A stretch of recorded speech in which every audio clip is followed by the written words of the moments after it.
안녕하십니까. 저는 자유민주주의 수호청년 모임 대표 정명진입니다. 오늘 저는 민주당의 내란몰이로 인해 발생한 윤석열 대통령의 사기 탄핵 기각 촉구를 하기 위해 이곳 헌법재판소 앞에서 기자회견을 진행합니다. 먼저 12월 3일 윤석열 대통령님께서는 반국가 세력으로 인해 전시에 준하는 국가 비상사태를 말씀하시며 헌법 제77조에 따라 비상계엄을 선포하셨습니다. 저는 광주 사람으로서 부모님께 계엄군의 무서움을 들어왔고 또한 5.18 관련 영상 매체를 매년 초등학생 시절부터 5월 18일 때마다 매년 영상을 시청하였습니다. 그래서 당시의 참사를 항상 매년 사진으로 봐왔고 그 참사에 대한 끔찍함을 알고 있었습니다.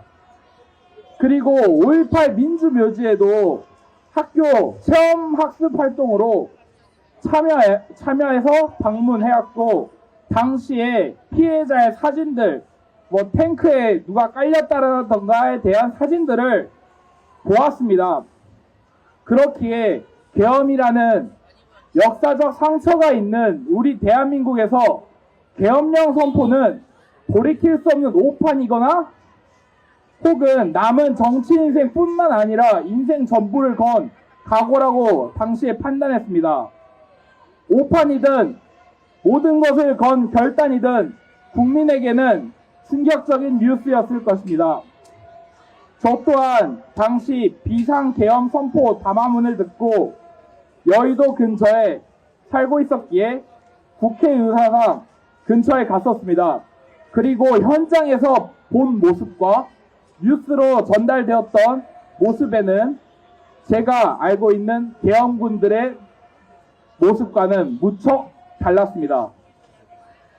당시 계엄군들은 시민들과의 충돌을 피하기 위해서 거리를 유지하는 모습을 보였고 심지어는 총기에 멜빵끈을 잡아 끄는 시민들과 직접 총구를 잡은 안기령 의원에게도 포박을 하는 행동 따위는 보이지 않았습니다.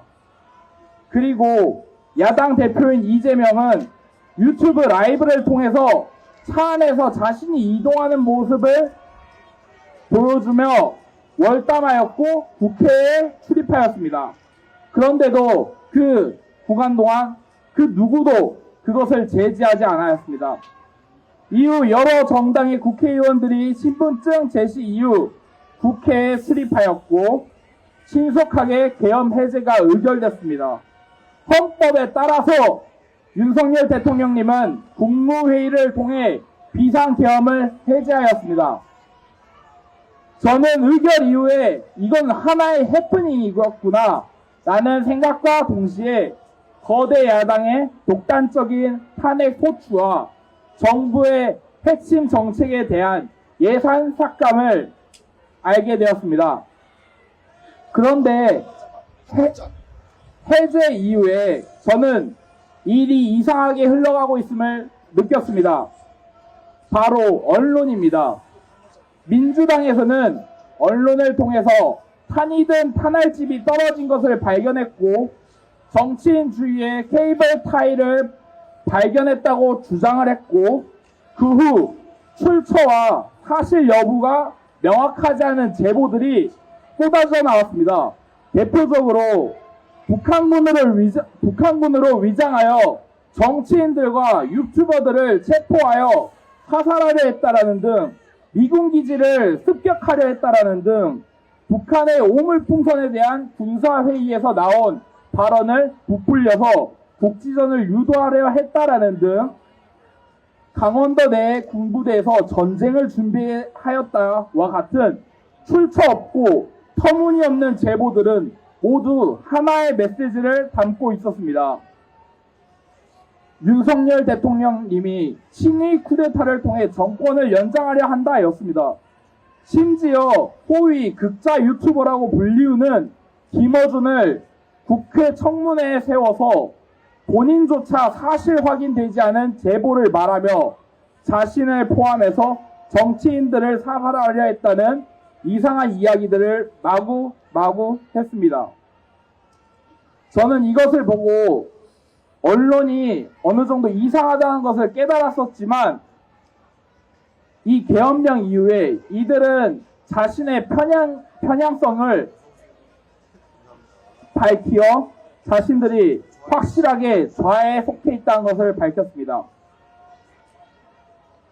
그리고 언론은 이러한 김어준의 청문회 사실과 그리고 많은 제보들을 마치 출처와 사실이 불분명한 제보를 확정된 사실처럼 보도하였습니다. 심지어 유튜브의 썸네일만을 보고 판단하는 사람들, 그리고 쇼폼 영상만 보는 사람들의 특성을 활용하여 내란몰이를 위한 썸네일과 그에 맞춘 편집을 통해 쇼폼 영상을 제작하였습니다. 심지어 MBC는 자신들이 생각한 그리고 자신들이 짠 계엄령 이후 시나리오를 AI 영상 제작을 통해서 계엄령이 과거 군사독재처럼 될 것임을 기정사실화인 것처럼 보도하였습니다. 이러한 방식으로 민주당과 민노총 산하의 언론 노조가 장악한 MBC 그리고 JTBC는 국민의 MBC, KBS, SBS 등에 대한 수십 년간의 신뢰를 이용하여 매우 악질적인 공포 선동을 하였습니다. 이를 통해 공포감을 느낀 좌파 성향의 국민들과 정치에 무관심한 중도층은 국민들이 국회의사당 앞에서 대규모 시위를 하도록 유도하였습니다. 탄핵 소추안 의결 이후에는 더욱 심해졌습니다. 기자의 추측만으로 써진 정치인 구금 관련 기사는 크게 보도되었고 그에 대한 관계자의 사실 여부가 없다라고 하는 반박은 기사에 나오지 못했습니다. 탄핵 찬성 집회 참여자는 국민이라고 보도하지만 탄핵 반대 집회 참여자는 극우 윤석열 지지자로 표현하였습니다. 이렇게 교묘한 방식으로 그들은 찬성을 국민이라는 범위가 넓은 용어를 사용하여 크게 부풀렸고 반대 집회 참여자는 극우 윤석열 지지자라는 표현을 사용해 규모를 위축시켰습니다. 심지어 윤석열 대통령이 탄핵소추 의결 이후 도망갔다, 잠적했다, 대리를 내세웠다 등 추측성 보도들은 끊임없이 쏟아져 나왔습니다. 그리고 직무가 정지된 대통령이 추가적인 계엄령을 하려 한다는 모순되는 주장과 보도를 내었고 계속해서 과거의 광우병, 사드, 방사능 선동처럼 계엄령 공포 선동을 하였습니다. 또한 경찰 관계자로부터 조서의 내용을 제공받아 검증된 사실인 것처럼 포장하고 군 내부 관계자의 제보라고 하며 억측에 가까운 근거들을 내세워 제보를 사실로 포장하고 있습니다. 이러한 제보에 대한 내부 고발자 보호제도를 악용하여 반대 측은 사실관계 파악을 못하게 하며 자신들의 입맛에 맞는 제보는 사실처럼 보도하고 있습니다. 그리고 민주당과 언론들은 사실관계를 제대로 확인하지 않은 제보를 전달하는 말투로 주장하고 보도하여 명예훼손이라는 법적인 책임을 회피하고 있습니다. 실제로 이번 헌법재판소의 증인신문 과정에서 언론에 보도되었던 조서와 그 증거들이 증인들의 번복되는 진술과 민주당 의원의 회유 그리고 메모 조작 의혹까지 있다는 게 밝혀졌습니다. 헌법은 언론의 자유를 인정합니다. 하지만 헌법 제21조는 언론의 자유에 대한 한계를 말하고 있습니다. 그렇기에 헌법재판소는 자유의 한계를 넘어 거짓 보도로 내란몰이를 하고 있는 언론에 의해 만들어진 이 사기 탄핵극을 중단해야 합니다. 그렇지 않으면 거짓 보도로 인한 선동에 국민이 뽑은 대통령이 탄핵되는 부끄러운 판례와 역사가 남게 될 것입니다. 이렇게 된다면 더 이상 사실을 보도하는 언론보다 거짓을 통해 자극하고 선동하려는 언론만 남게 되어 돌이킬 수 없는 거짓된 사회가 만들어질 것입니다. 이게 탄핵 기각을 촉구하는 첫 번째 이유였습니다. 두 번째는 비상계엄령 선포는 헌정 질서에 위배되지 않는다입니다. 모두가 알다시피 비상계엄은 헌법이 인정한 대통령의 고유 권한이자 헌법에 명시되어 있는 계엄법에 의해 진행되는 계엄령입니다. 계엄령 선포 이후에 반국가 세력으로부터 국가 중요 시설을 지키기 위해 290명이라는 국회의원의 총원 300명보다 적은 수의 계엄군이 투입되었습니다. 상식적으로 300명의 사람 그리고 국회 직원까지 포함하면 그 이상이 되는 숫자를 290명의 계엄군이 전부를 포박하고 확보하고 사살할 수 있겠습니까? 그것은 매우 불가능한 일이며 심지어 판조차 분출되지 않았습니다. 또한 국회의원들의 출입을 통제하지 않았고 그들이 계엄 해제 의결을 진행하는 동안에도 그에 대한 단전, 단수, 조치조차 이루어지지 않았으며 계엄 해제 요구안이 의결되자 즉각 계엄을 해제하고 계엄군은 철수하였습니다. 이러한 계엄군의 행적을 보았을 때 입법부인 국회를 해산하거나 통제하려고는 절대 볼 수 없습니다. 곽종근 등 몇 증인들이 국회 청문회와 조서 작성 당시 윤석열 대통령이 국회의원을 포박하라는 지시를 내렸다고 하였으나 증인 신문과 조사 과정에서 그들의 번복되는 진술은 오염되어 증거로 채택하기에는 신빙성이 없어졌습니다. 내란몰이의 시발점이 되었던 홍장원의 메모는 처음 본인이 받아 적었다고 했다가 나중에는 생각나는 대로 적었다고 했다가 보좌관에게 대필시켰다고 했다가 라는 식으로 진술을 번복했고 최근 밝혀진 홍장원의 첫 번째 메모는 글자가 아닌 낙서, 그것도 3살짜리 아이가 장난으로 크레파스로 그린 그림에 가까웠습니다. 그리고 대필된 메모는 필적 감정이 사실상 불가하였으며 대필된 필적은 박선원의 필적과 같다고 감정 결과가 나오기까지 했습니다. 그렇기에 국회와 정당을 해산시키는 입법부의 권한을 제한했다고 볼 수 없습니다. 다음으로 계엄령으로 인해 국민의 기본권이 과도하게 제한되지 않았습니다. 심지어 일반 국민들은 계엄령으로 인해 피해를 보지 않았습니다. 헌법에 따르면 국민의 기본권은 과도하게 제한되지만 않으면 공공 질서를 위해 어느 정도 제한될 수 있다고 합니다. 하지만 우리 국민들 중 그 누구도 기본권이 과하게 제한되었다고 신고한 사람은 없었습니다. 만약 있었더라면 민주당과 그 언론들은 이 사람을 어떻게든 찾아내서 국회 청문회에 세우려고 했을 것입니다. 국회를 제외하고 투입된 정부 기관은 선관위와 그 연수원입니다. 선관위에서는 실제로 선관위 직원과 계엄군이 같이 엘리베이터를 탄 CCTV를 확인하였습니다.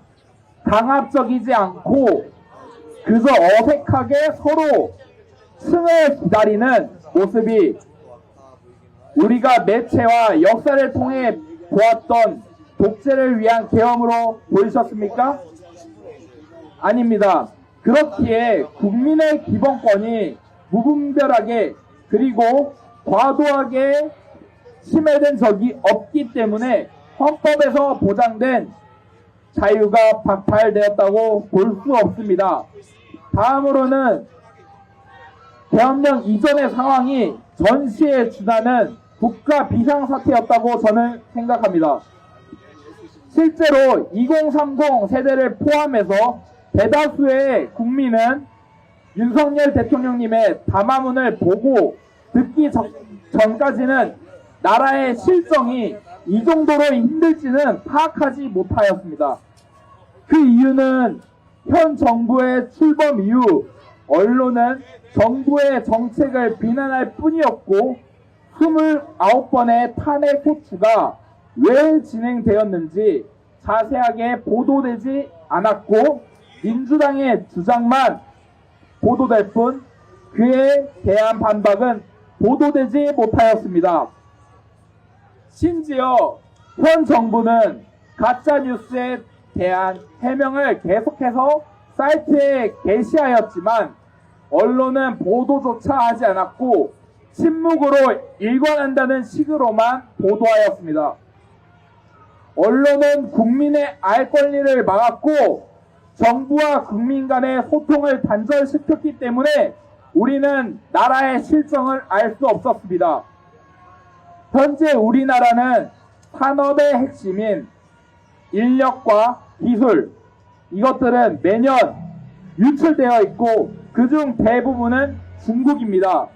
그리고 이 유출은 계속해서 늘어나는 추세였습니다. 그리고 이제는 중국 공항과 관련되어 있는 중국 유학생들이 군사 관련 시설과 항공모함을 사진 찍었고 심지어 국정원의 블랙 요원에 대한 명단들이 국무원에 의해 중국으로 유출되었습니다. 우리나라는 그로 인해 막대한 피해로 인해 새로운 정보망을 개설해야 됐으며 심지어 해외에 나가 있던 비밀 요원들은 죽었다는 이야기까지 나돌고 있습니다. 하지만 우리나라의 간첩법은 북한에 대해서만 규정하고 있기에 그 법을 적극으로 개정하려고 하였으나 신속히 진행하자던 거대 야당 민주당은 보류를 선택하였고 이것은 실제적으로는 거부였습니다. 중국에 대한 간첩법 개정을 민주당은 실질적으로 거부하였습니다. 또한 2025년 국정예산 중 핵심 정책에 관련된 예산들을 전액 또는 대거 삭감하여 행정부의 권한을 다소 위축시켰습니다. 또한 야당 대표를 쳐다봤다는 이유로 법무부 장관을 탄핵 소추하였고 업무를 시작한 지 반나절도 되지 않은 방통위원장을 탄핵 소추하고 선관위에 대한 감사를 진행한 감사원장을 탄핵 소추하고 야당 대표와 관련된 검사와 판사를 탄핵 소추하는 방식으로 사법부와 행정부의 권한 행사에 대해 삼권 분립의 견제를 넘어선 압박으로 침해하였습니다. 이러한 식으로 입법부의 입맛에 맞지 않는다는 이유로 거대 야당의 입맛에 맞지 않는다는 이유로 무분별하고 권력적으로 탄핵 소추를 남발하는 것은 삼권 분립의 균형을 붕괴시켰고 이것은 민주당의 헌정질서 파괴입니다. 또한 민주당은 한미일 동맹 강화에 대한 것을 탄핵 소추 이유로 넣을 정도로 한미일 동맹 강화에 대해서 매우 부정적입니다. 알다시피 북중러는 자유민주주의 국가가 아닌 사회주의 독재 국가입니다. 그중 중국과 러시아는 우리나라와 경제적으로는 친밀합니다. 그러나 그것이 경제적으로 친밀하며 군사적 동맹을 맺고 있는 미국을 멀리해야 하는 이유가 아닙니다.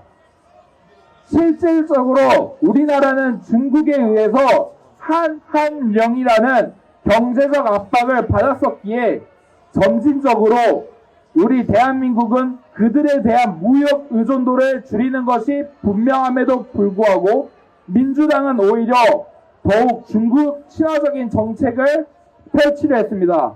심지어 그들은 중국으로 가서 위구르, 티베트 인권 탄압에 대해서 중국 정부를 옹호하였습니다.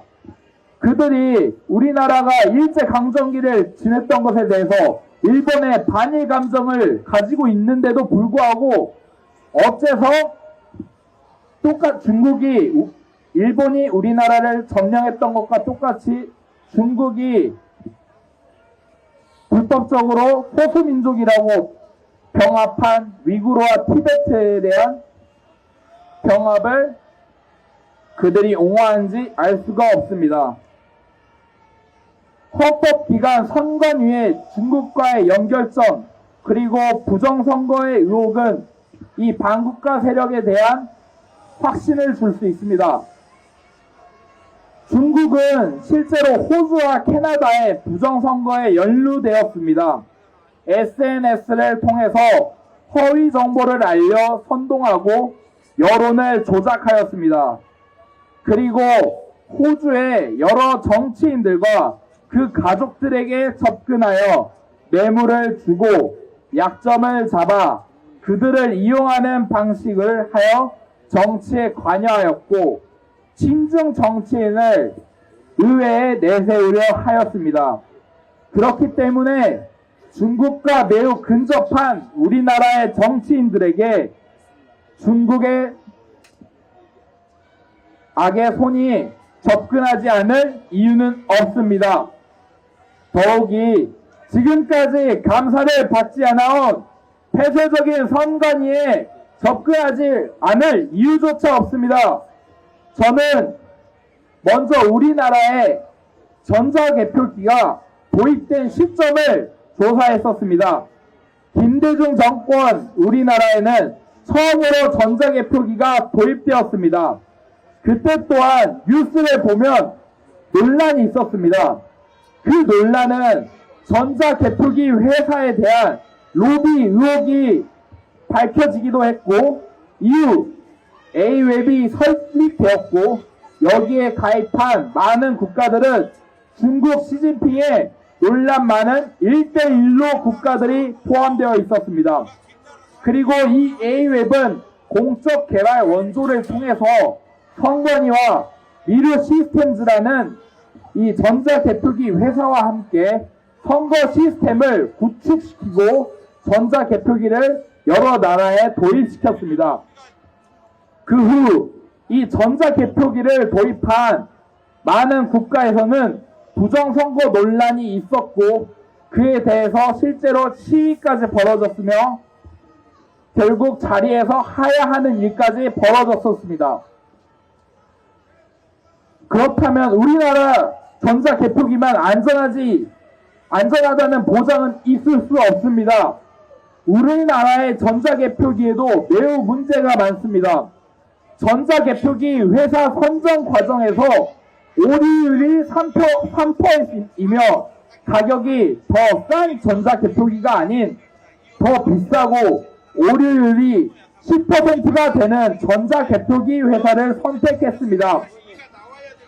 그 이유는 선관위의 내부 선정 문제라고 하며 세부적인 선택 사항은 공개하지 않았습니다.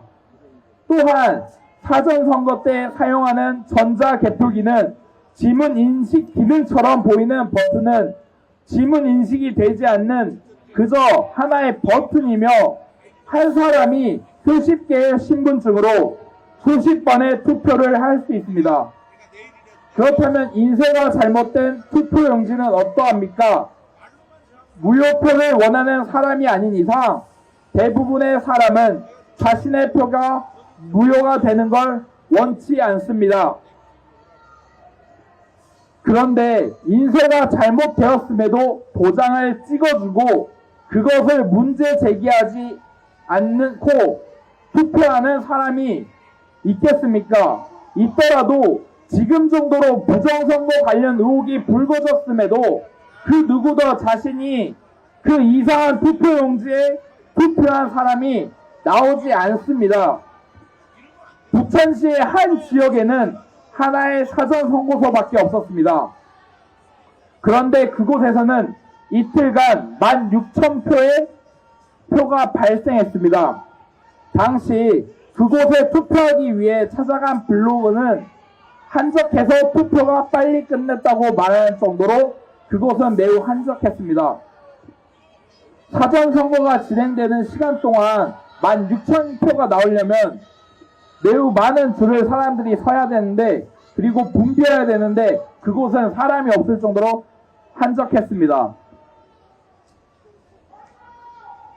형상기억종이라고 불리우는 빳빳한 투표지에 대해서도 대법원에서는 현미경으로 관찰하니 접힌 자국이 발견되었다고 합니다.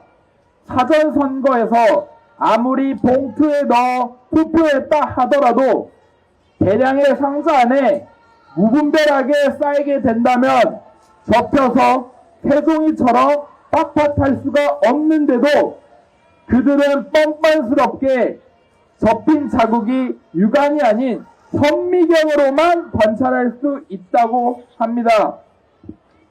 도장이 선명하지 않은 일장기 투표지에 대해서는 사무원의 실수라고 하였지만 그 사무원은 자신이 그런 투표용지가 있었다면 알았을 것이라고 하였습니다. 그리고 그것을 배부한 사무원은 나타나지도 않았습니다. 관외 투표지 또한 수상한 점이 많습니다. 투표지 배송 과정에서 투표 배송 과정이 투명하지 않고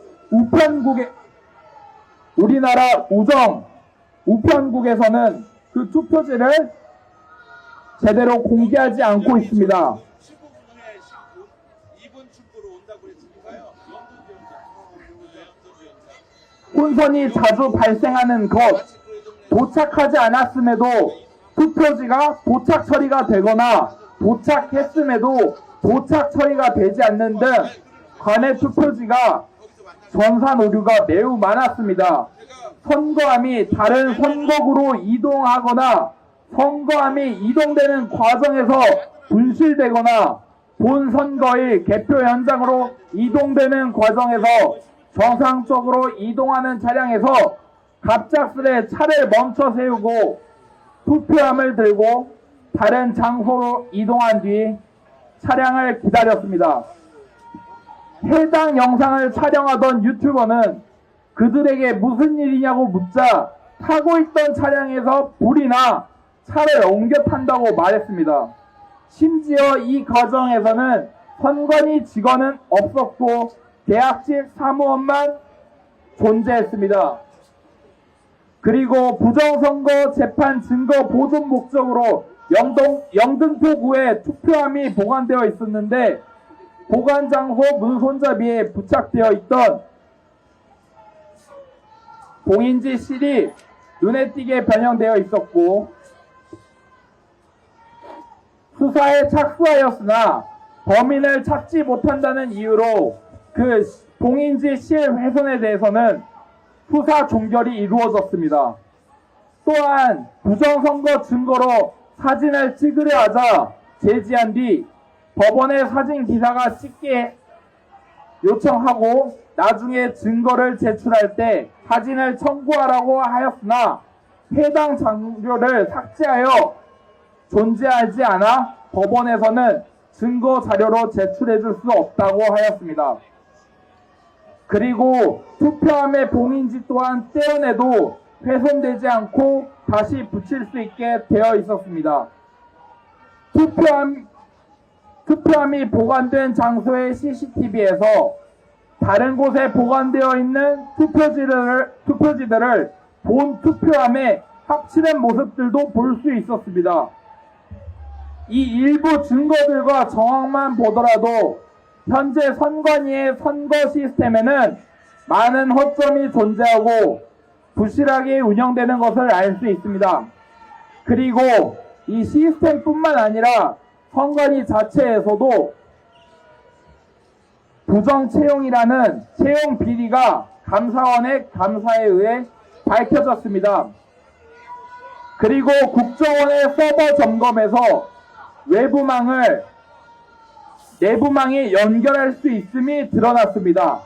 그렇기에 서버의 비밀번호를 알게 되면 외부에서는 투표를 조작할 가능성이 있었습니다.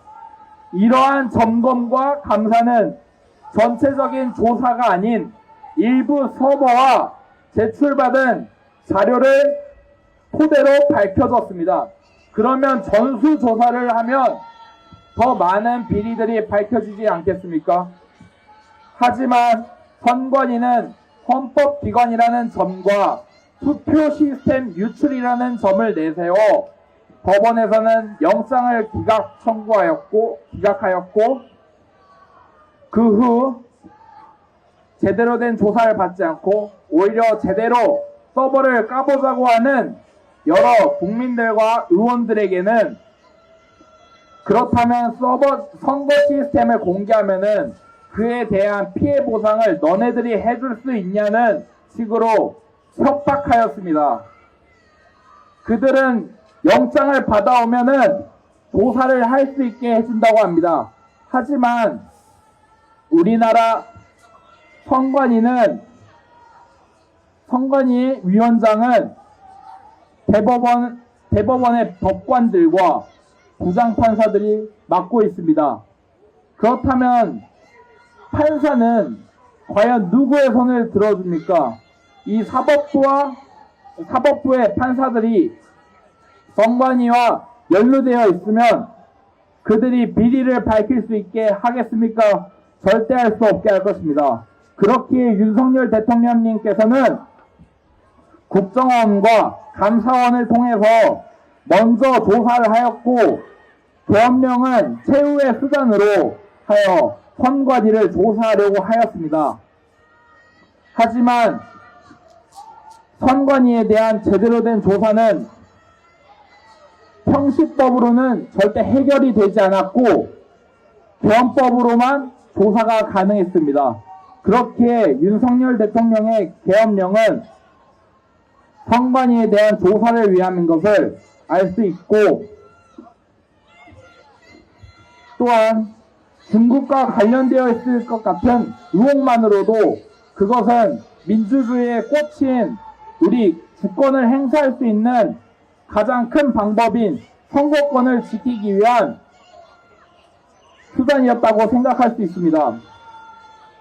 헌법 제1조 1항을 생각하시면은 항상 여러분들이 좋아하시는 국가의 권력은 국민으로부터 나온다는 우리의 표로만 알 수 있습니다. 하지만 우리의 표가 빼앗기고 조작된다면 우리의 주권은 지킬 수 없을 것이며 우리의 한 표는 더 이상 한 표가 되지 않고 우리나라의 헌정 질서는 파괴되어 부정선거를 활용한 이들을 위한 나라가 될 것입니다. 세 번째는 반국가 세력에 관여한 민주당입니다.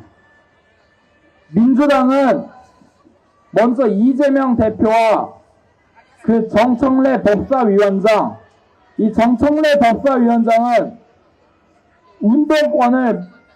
운동권이라는 이유로 현재 국회의원직에 앉아있지만 그는 진짜 민주화 운동이 아닌 그는 반미운동, 즉 NL 주사파 세력에 가담하여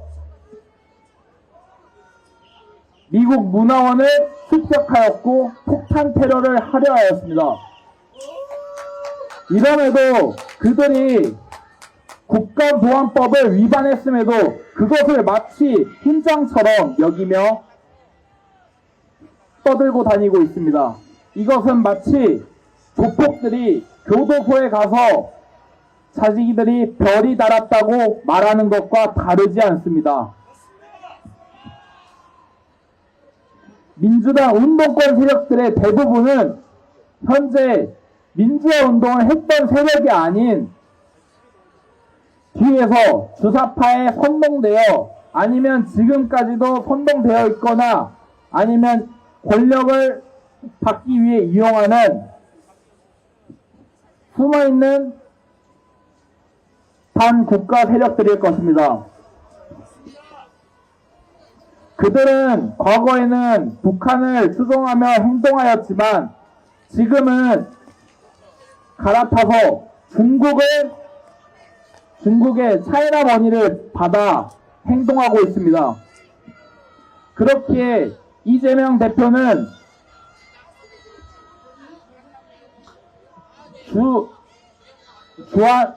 주한 중국 대사에게 윤석열 대통령에 대해서 주한 중국 대사가 욕하는 것을 들음에도 이재명 대표는 그 아무 말도 하지 않았고 그 상황일 때 민주당 의원들은 중국에 가서 중국 지원을 받아 그 지역을 여행하고 그리고 아까 말했던 것처럼 중국의 티베트에 대한 인권 탄압 그리고 위구르에 대한 인권 탄압을 옹호하며 소수민족 통합을 옹호하였습니다.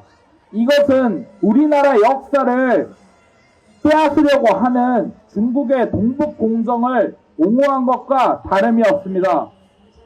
민주당은 일본을 항상 욕하며 우리를 친일 세력, 일본과 친하게 지내려 하거나 사이를 정산하려 하면은 우리를 친일파라고 매도하며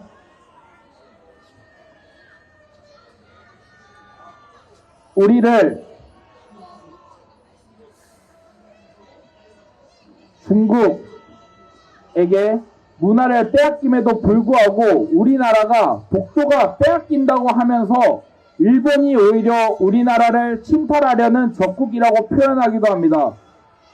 하지만 우리나라의 한복, 설날, 그리고 많은 유명 인물들, 중국에서는 그들을 자신의 나라 것이라고 합니다. 우리나라의 설날이 춘절이라고 하며 모욕하고 많은 문화재들을 계속해서 빼앗으려 하고 있습니다. 그리고 민주당은 중국어로 중국인들에게 새해 인사를 합니다. 우리나라 국민에게 민주당이 새해 인사를 제대로 본 적 있습니까? 영상으로 저는 절대 본 적 없습니다. 민주당은 그럼에도 불구하고 우리나라 사람들이 아닌 중국인에게 따오짜이라는 등 중국의 춘절을 축하한다는 등 중국을 옹호하는 발언만 할 뿐이었습니다.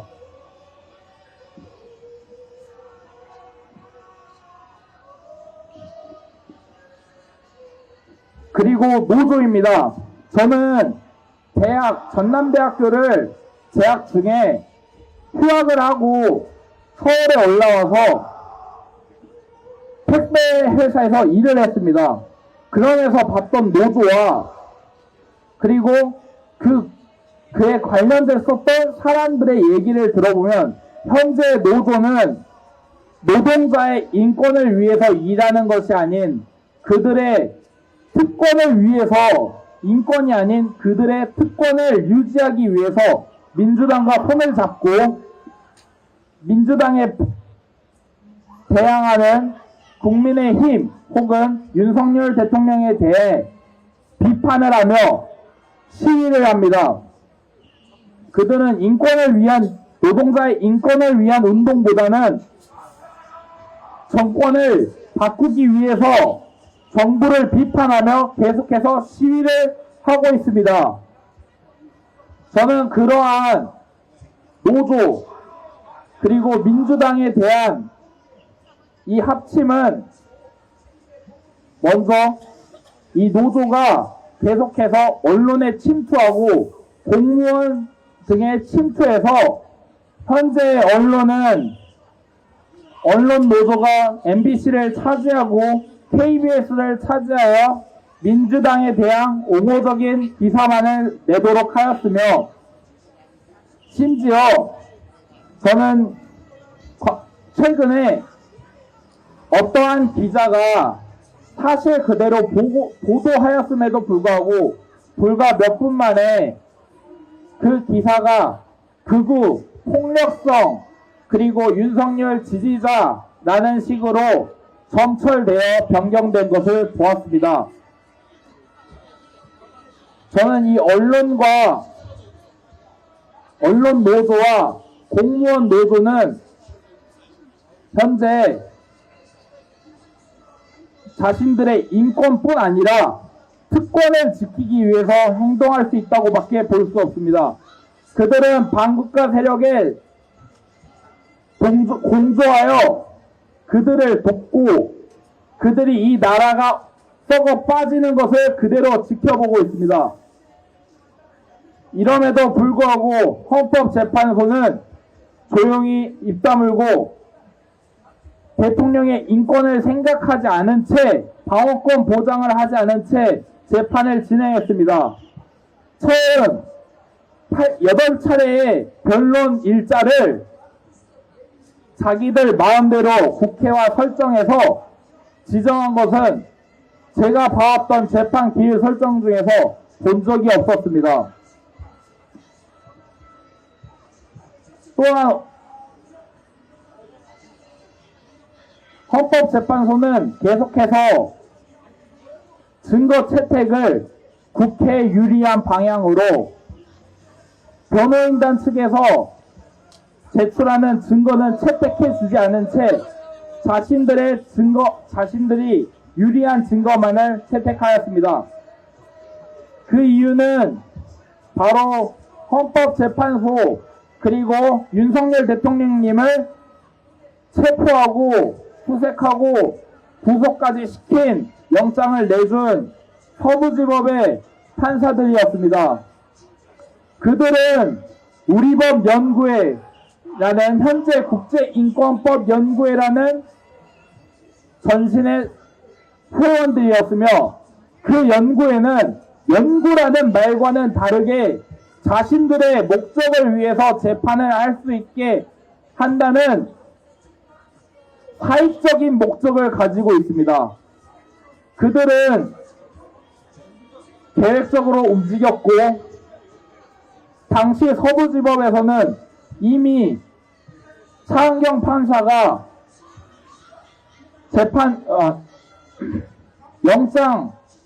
영장을 내리기 전에 먼저 자신에 대한 방어를 하였으며, 이미 모든 것은 결정되었다고 할 수 있었습니다. 윤석열 대통령님께서 서부지법에 출석하여 무슨 변론을 하든 그들은 이미 확정된 사실로 판결을 내렸습니다. 헌법재판소는 서부지법과는 달랐으면 좋겠습니다.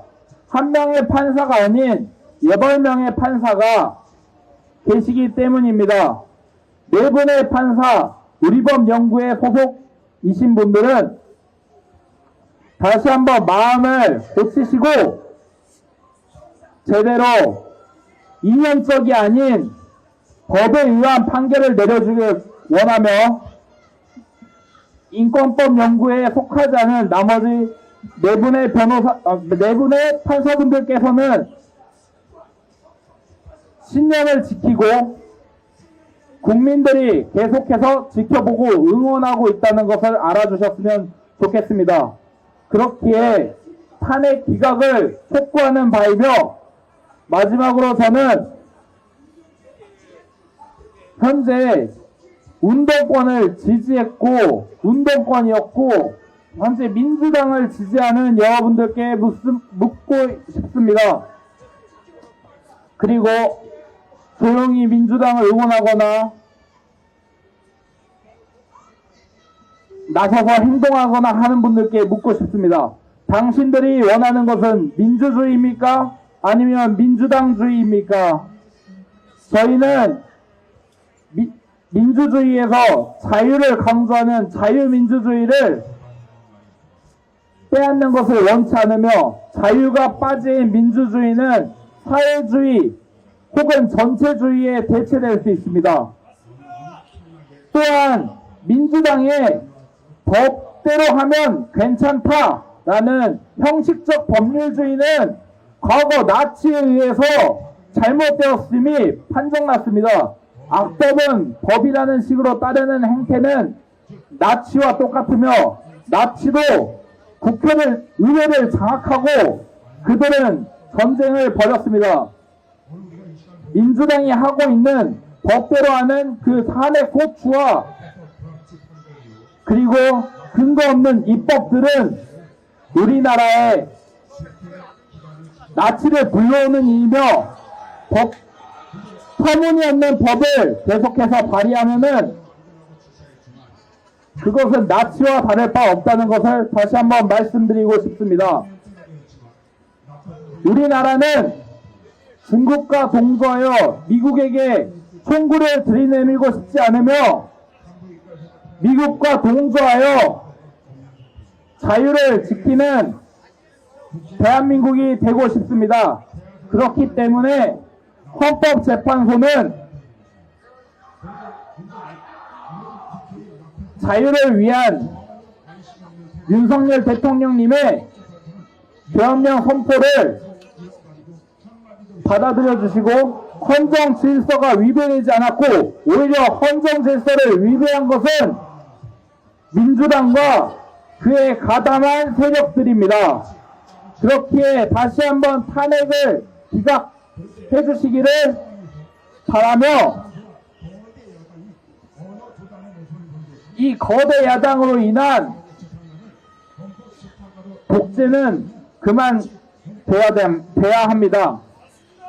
우리나라는 제왕적 대통령제가 아니라 국회가 다수를 차지하게 된다면 국회의 힘이 매우 막강해지는 제왕적 국회입니다. 우리나라는 87 헌법이 제정되기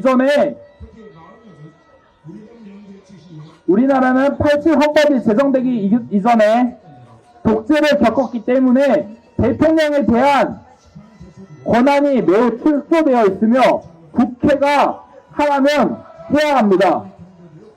거부권을 행사하더라도 국회의원의 의석수가 3분의 2 이상이 찬성하면은 그 법이 아무리 악법이라 해도 넘어갈 수밖에 없고, 그리고 지금의 부정선거를 밝히지 않는다면 그들이 우리의 헌법을 바꿀 때도 우리의 투표는 그들의 귀에 닿지 않고 헌법은 우리가 원하지 않는 대로 바뀌어 언제 사회주의, 민주주의를 가장한 사회주의로 바뀔지 모릅니다.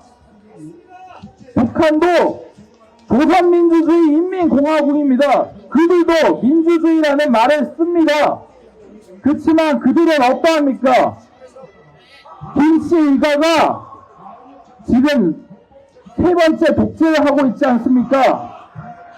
그렇기 때문에 우리의 투표와 반국가 세력들을 밝혀내고 그들을 처벌하고 내쫓기 위해서는 당장 윤석열 대통령에 대한 탄핵을 기각하고 어서 직무 복귀를 하여 나라의 국정을 돌보아 반국가 세력을 밝혀내는데 일조해야 합니다. 그렇기 때문에 헌법재판소는 대통령에 대한 탄핵을 기각하여 주시고 더 이상 이러한 국회의 독재로 인해서 우리나라의 헌법이 무너지지 않는 것을 원합니다. 이것은 첫걸음입니다. 우리나라가 다시 한 번 더 일어날 수 있는 첫걸음이라고 생각합니다. 보편적인 인권과 나라가 정상화되길 바라며 다시 한번 부탁드립니다. 다른 정부가 아닌 지금 우리에게 믿음을 주고 신뢰를 준 윤석열 대통령님만이 우리 국민을 신뢰하고 믿고 맡길 수 있습니다. 그렇기 때문에 당장 탄핵을 기각하여 주시고 제발 부탁드립니다. 우리의 의견을 무시하지 마시고 수백만, 수천만이 되는 국민의 목소리가 그저 구구라고 치부하는 그런 언론의 말을 듣지 않고 지금 당장 현장에서 이 아스팔트에서 이야기하고 있는 저희의 말에 귀 기울여 주십시오. 저희가 어째서 지금의 현재 삶에서 안정적인 삶에서 벗어나 나왔겠습니까? 지금이 아니면 피해는 커질 것입니다. 지금이니까 이 정도로 마무리할 수 있습니다. 나중에 헌법이 바뀌고 나중에 다른 정부가 들어서고 더욱 중국에 대한 압박이 거세지면은 우리나라는 때를 늦습니다. 지금 글로벌적인 격동의 시기에 우리나라는 빨리 행동해야 합니다. 빨리 어서 우리 정부가 미국 트럼프 정권과 함께 자유우방을 계속해서 동맹을 해나가길 바랍니다. 그렇기 때문에 헌법재판소는 빨리 우리나라의 윤석열 대통령님을 국민이 뽑은 우리나라의 윤석열 대통령님을 어서 빨리 직무 복귀를 할 수 있도록 도와주셨으면 좋겠습니다. 감사합니다.